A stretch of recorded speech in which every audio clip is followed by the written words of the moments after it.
Hi there, I'm Dr. Dave Baskin, psychology professor at Delta College, and I decided to put together a series of videos to explain what I think are some of the toughest concepts in psychology. I'm coming to you from my home where my dog is soundly sleeping behind me, and I thought for chapter one I would talk a bit about the difference between correlational studies and experiments. The difference is pretty straightforward. With a correlational study, what we do is we measure two things and look to see if there's a consistent pattern that exists between them. We don't control or manipulate anything, we just measure things as they are. So we could ask people how many hours of sleep they got last night and how alert they are right now. We could measure people's weight and measure people's height. My guess is we would see a consistent pattern there.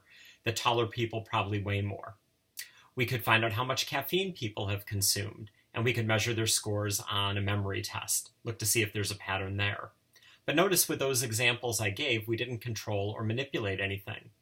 With an experiment, we do control or manipulate something. We could bring people into the lab and control how many hours of sleep they get, and then look to see how alert they are. We could bring people into a lab and give them different amounts of caffeine, and then see how they perform on a memory test.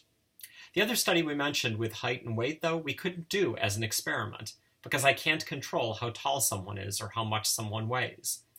Likewise, if we find that kids who are abused tend to be more aggressive, and research has found that, we can't do that as an experiment. We can't bring people into the lab and abuse some kids and not abuse others and look to see how it impacts them.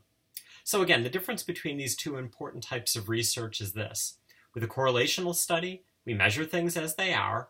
We look to see if there's a consistent pattern that exists between the two things we're measuring. With an experiment, we control something to measure its effect on something else. I hope this was helpful.